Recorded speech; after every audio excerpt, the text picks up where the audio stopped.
तो आज के लेक्चर में हम देखने वाले लेंस डिस्टॉर्शन क्या होता है। लेंस डिस्टॉर्शन पढ़ने के लिए हमारे पास एक इमेज है। इस इमेज को सिलेक्ट करके अगर हम वन प्रेस करते हैं तो व्यूअर डायरेक्टली किसको कनेक्ट हो जाता है, उस इमेज को। और अगर उसके नीचे लेंस डिस्टॉर्शन करके एक नोड है, उसको सिलेक्ट करके अगर वन प्रेस करोगे तो उसको कनेक्ट हो जाएगा। अगर मैं लेंस डिस्टॉर्शन के नोड को सिलेक्ट करता हूँ और डी प्रेस करता हूँ ताकि हम उसको कुछ देर के लिए डिसेबल करके उसका रिजल्ट देख पाए, तो आपको दिख रहा है लेंस डिस्टॉर्शन से क्या होता है, क्या हो रहा है लेंस डिस्टॉर्शन से। यस, इमेज के साइड में जो डिस्टॉर्शन हो रहा है वो प्रॉपरली उसको स्ट्रेट कर रहा है। जैसे कि यहाँ पे अगर मैं ये इमेज को फुल स्क्रीन कर लूँ, इमेज को फुल स्क्रीन कर देने के बाद देख सकते हो कि यहाँ पे ये जो वॉल है, ये वाला दीवार पूरा प्रॉपरली स्ट्रेट है यहाँ पे। पर अगर मैं इसको डी प्रेस करता हूँ तो ये देखो किस तरह से टर्न कर रहा है। ये कब होता है इस तरह से, जब हम कोई फ़ोटो वाइड एंगल में कैप्चर करते हैं। फ़ोन में भी वाइड एंगल रहता है, DSLRs में भी वाइड एंगल लेंसेज रहता है। तो जब वाइड एंगल फोटोग्राफी होती है या वीडियोग्राफी होती है तो उसकी जगह पे इस तरह से डिस्टॉर्शन आ जाता है पूरे इमेज के अंदर या फिर वीडियो के अंदर। अगर वीडियो है मीन सीक्वेंस, तो वो लेंस डिस्टॉर्शन को हमें रिमूव करना पड़ता है। और इस लेंस डिस्टॉर्शन को रिमूव क्यों करना है, बिकॉज कॉम्पोजिटिंग में अगर रिमूव किया हुआ रहेगा तो अच्छे से कॉम्पोजिट हो सकता है। ओके, तो इसको रिमूव करना या ऐड करना, ये दोनों चीज़ें करनी हो तो उसके लिए हम कौन सा नोड यूज़ करेंगे, लेंस डिस्टॉर्शन। लेंस डिस्टॉर्शन एक ऐसा नोड है ना जो टैब प्रेस करके डायरेक्टली टाइप करने पे नहीं आता है। बहुत सारे नोड ऐसे है कि टैब प्रेस करते हो और फिर टाइप करते हो और क्रिएट कर लेते हो। लेंस डिस्टॉर्शन वैसे क्रिएट नहीं करता है। इसका रीज़न बताऊंगा क्यों। जैसे कि अभी ये इमेज है यहाँ पे एक, ओके, जिस इमेज पे हमें लेंस डिस्टॉर्शन करना है, तो इस इमेज को मैं कॉपी करता हूँ Ctrl+C और इसी के बाजू में यहाँ पे पेस्ट कर देता हूँ। 2 बार पेस्ट कर दिया मैंने यहाँ पे। 2 बार पेस्ट कर देने के बाद यहाँ पे इस वाले इमेज को मैं नीचे लेंस डिस्टॉर्शन लगाता हूँ टैब प्रेस करके। तो यहाँ पे जैसे ही मैं लिखूँगा लेंस, नीचे आ जाता है लेंस डिस्टॉर्शन और ये मैंने लगा दिया इसको। सोर्स इसको कनेक्ट करना है पाइपलाइन एंड लेंस डिस्टॉर्शन को सिलेक्ट करके वन प्रेस करना है ताकि व्यूअर उससे कनेक्ट हो जाए। अभी जैसे इस लेंस डिस्टॉर्शन पे डबल क्लिक करता हूँ, यहाँ पे देखो कौन से ऑप्शन आते हैं। Lens distortion, analyse, analysis, then advance, Python and node, ये सारे ऑप्शन है। अभी हर एक टेक्निक है जिसके थ्रू लेंस डिस्टॉर्शन क्रिएट कर सकते हो, वो है कीबोर्ड पे एक्स प्रेस करने से। कीबोर्ड पे सिर्फ यहाँ पे कर्सर को अगर नोड ग्राफ के अंदर रखोगे और एक्स प्रेस करोगे तो न्यूक का एक कमांड पैनल ओपन हो जाता है जिसके अंदर हमें रखना है TCL पे, पाइथन पे नहीं रखना है, और वहाँ पे लिखना है लेंस डिस्टॉर्शन। अभी ये याद रखना कि लेंस डिस्टॉर्शन जब लिखोगे तो प्रॉपर वे में लिखना होगा। जैसे कि L कैपिटल है तो कैपिटल ही लिखना है, अगर स्मॉल लिखोगे तो लेंस डिस्टॉर्शन नोड क्रिएट नहीं होगा। लेंस डिस्टॉर्शन का D कैपिटल लिखना है इस तरह से। तो लेंस डिस्टॉर्शन प्रॉपरली स्पेलिंग भी होनी चाहिए, स्पेलिंग मिस्टेक भी नहीं करना है। प्लस जहाँ पे कैपिटल है वहाँ पे कैपिटल लिखना है, जहाँ पे स्मॉल है वहाँ पे स्मॉल लिखना है। और उसके बाद ओके पे क्लिक करोगे तो लेंस डिस्टॉर्शन का नोड क्रिएट हो जाएगा। इसका सोर्स पॉइंट जो है ये वाले इमेज को लगा दिया और इस पर भी हम डबल क्लिक कर लेते हैं। इस पर डबल क्लिक करने पे यहाँ पे दिख रहा है लेंस डिस्टॉर्शन 10 लिखा हुआ आ गया है। यहाँ पे नीचे क्या है, लेंस डिस्टॉर्शन 8, मीन्स ये वाला नोड है। अभी इसके जो पैरामीटर्स है ये आपको डिफरेंट लग रहा है। जैसे कि पहला ऑप्शन दोनों में सेम है, लेंस डिस्टॉर्शन। सेकेंड ऑप्शन पूरा चेंज हो चुका है, एनालाइज है, इमेज एनालाइज है, देन ग्रिड एनालाइज है, एडवांस है, line analysis and then Python, node node node node node. ये जो ऑप्शन है ना ये हर एक नोड में कॉमन है, लास्ट में रहता ही है।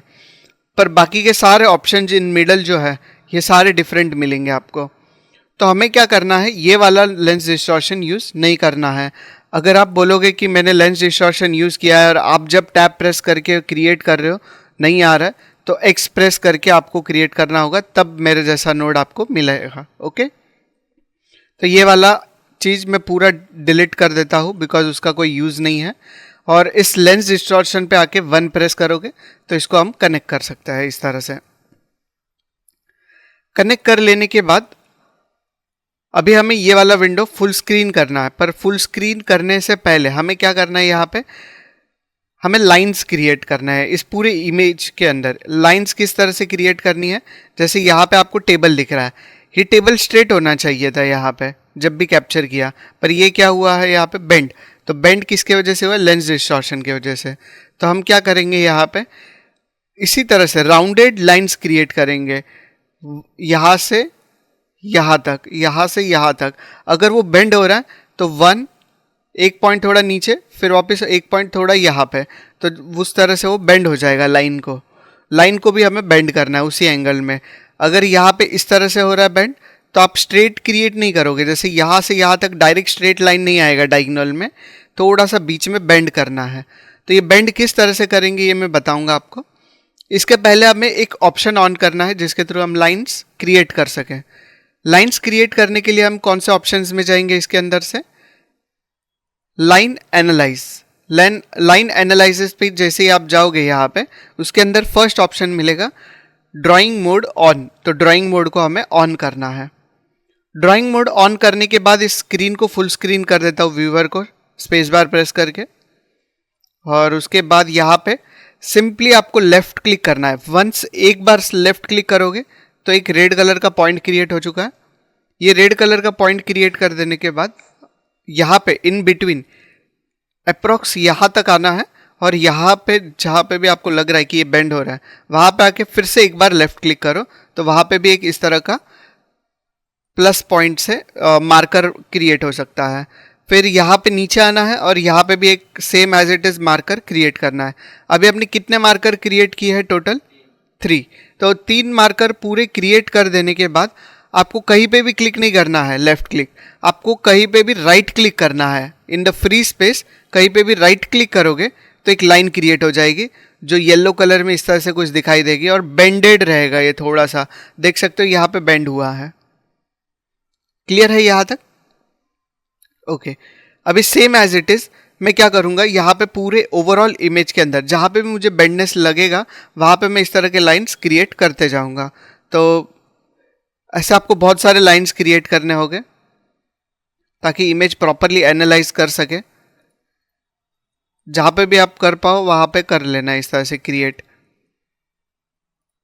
और ये लाइंस जितने ज़्यादा क्रिएट करोगे उतना अच्छे से ये एनालाइज कर पाएगा। तो आपको बहुत सारे लाइंस क्रिएट करने होंगे। ऐसे नहीं कि आपने सिर्फ 4 से 5 लाइंस क्रिएट किया है और फिर उसको बोल दिया कि एनालाइज करके चाहिए हमें, तो वो ठीक से नहीं कर पाएगा। उसके लिए नंबर ऑफ लाइंस बहुत ज़्यादा होने चाहिए इसके लिए। सिर्फ वर्टिकली ही नहीं, हॉरिजॉन्टली भी क्रिएट करने पड़ेंगे। तो हॉरिजॉन्टली भी लाइंस क्रिएट करने हैं।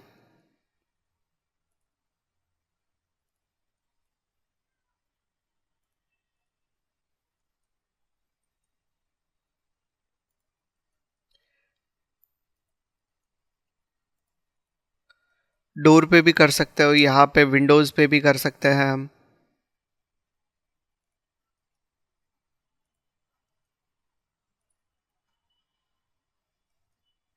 सिर्फ एक ही कॉर्नर में नहीं करेंगे हम, बहुत सारे डिफरेंट डिफरेंट कॉर्नर्स में, चारों कॉर्नर्स को कवर करना है। तो यहाँ पे भी क्रिएट कर लो, कुछ इस तरह से है। यहाँ पे ये लाइन तो हमें प्रॉपर नहीं दिख कर पा रहा है यहाँ पे, फिर भी हम ट्राई करेंगे कि ये वाला लाइन क्रिएट कर ले वर्टिकली। यहाँ पे भी वर्टिकली लाइन दिखाई दे रहा है, तो इस वर्टिकली लाइन को भी हमें यहाँ से यहाँ तक पूरी तरह से अच्छे से क्रिएट कर लेना है। सेम यहाँ पे डन, यहाँ पे भी कर लो।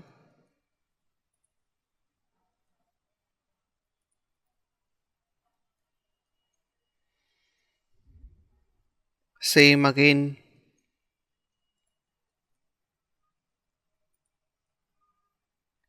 जहाँ पे कम लेंस डिस्टॉर्शन हो रहा है वहाँ पे स्ट्रेट ही रहेगा लाइन।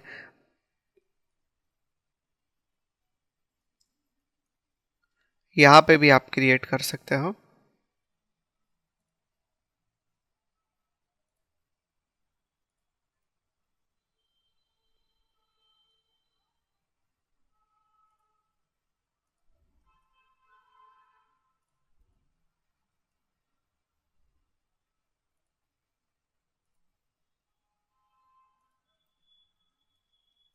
अगर ये बेंड लग रहा है तो उसको स्ट्रेट कर लेगा ये।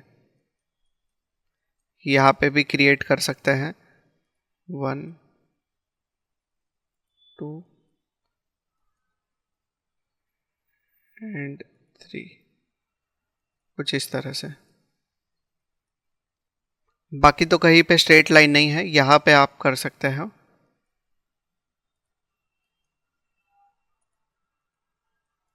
सेम यहाँ पे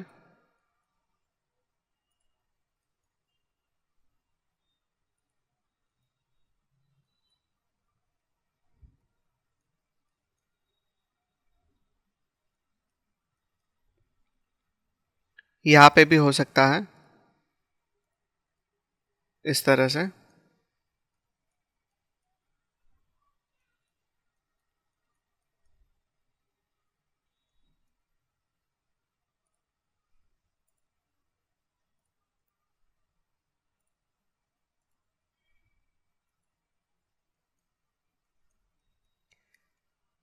left click and left click, then right click,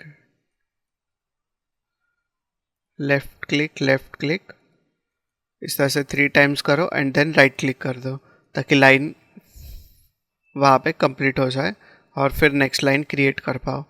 तो लेफ़्ट क्लिक 3 टाइम्स किया एंड देन राइट क्लिक किया है। सेम यहाँ पे भी थोड़ा सा बेंड दिख रहा है, left click again left click and right click.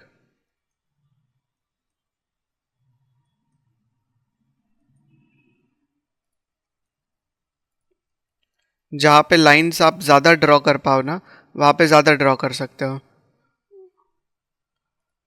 Left click and left click. अभी कुछ लोग बोलेंगे कि सिर्फ यहाँ पे क्रिएट कर लो, यहाँ पे करने की क्या ज़रूरत है। लेंस डिस्टॉर्शन जो है ना, वो from the corner till the mid of the image यहाँ तक होता है कभी भी लेंस डिस्टॉर्शन। तो आप देख पाओगे यहाँ पे ज़्यादा लेंस डिस्टॉर्शन हो रहा है तो यहाँ पे कम होता रहेगा। तो उस इमेज को पूरी तरह से एनालाइज करता है और जहाँ पे भी बेंडनेस रहेगा उसको पूरी तरह से स्ट्रेट करने का ट्राई करेगा वो। तो इसलिए हमें वो इस पूरा स्ट्रेट करना है यहाँ पे।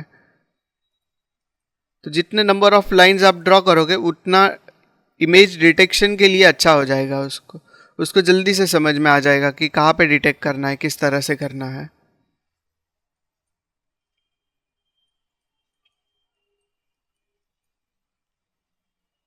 हम डोर पे भी कर सकते हैं यहाँ पे।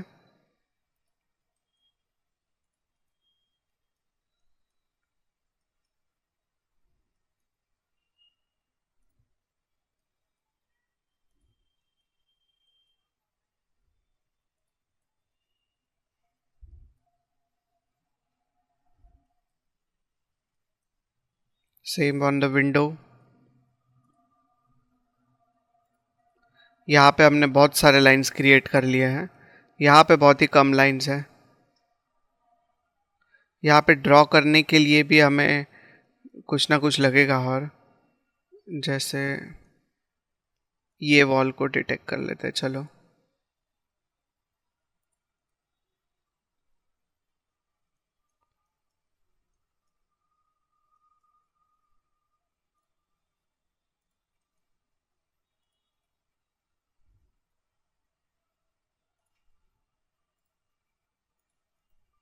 इस तरह से मैंने यहाँ पे भी क्रिएट कर लिए कुछ लाइंस। यहाँ पे भी कर सकते हो, ये भी एक स्ट्रेट लाइन है।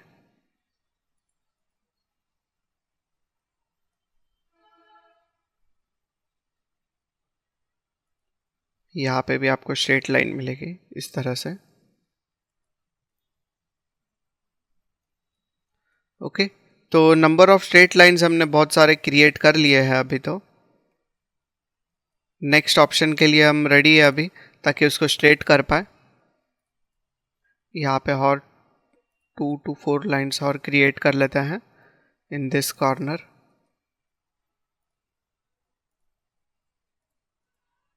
Okay, done. तो लाइंस क्रिएट कर चुके हैं हम। पहले तो आपको एनालाइज लाइन पे क्लिक करना है, not analyse grid. Analyse line पे जैसे ही आप क्लिक करते हो, कर दिया उसने स्ट्रेट। ओके, तो आपको क्या करना है, एनालाइज लाइन में जाना है यहाँ पे, और यहाँ पे जाके एनालाइज लाइन पे क्लिक करना है ताकि इमेज को स्ट्रेट कर सकें। और अभी आप यहाँ पे क्लिक करोगे तो लाइन सारे चले गए, देख सकते हो। और इसको लेंस डिस्टॉर्शन को सिलेक्ट करके अगर आप डी प्रेस करोगे तो आपको बिफोर एंड आफ्टर का रिजल्ट समझ में आएगा, किस तरह से हमने उसको किया है स्ट्रेट। यहाँ पे भी देख सकते हो टेबल को किस तरह से उसने स्ट्रेच करके स्ट्रेट कर दिया परफेक्टली। ओके तो इस तरह से लेंस डिस्टॉर्शन पूरी तरह से निकालना है कोई भी इमेज या फिर वीडियो के अंदर से, तो आप इस नोड का यूज़ कर सकते हो और प्रॉपरली बना पाओगे। ओके।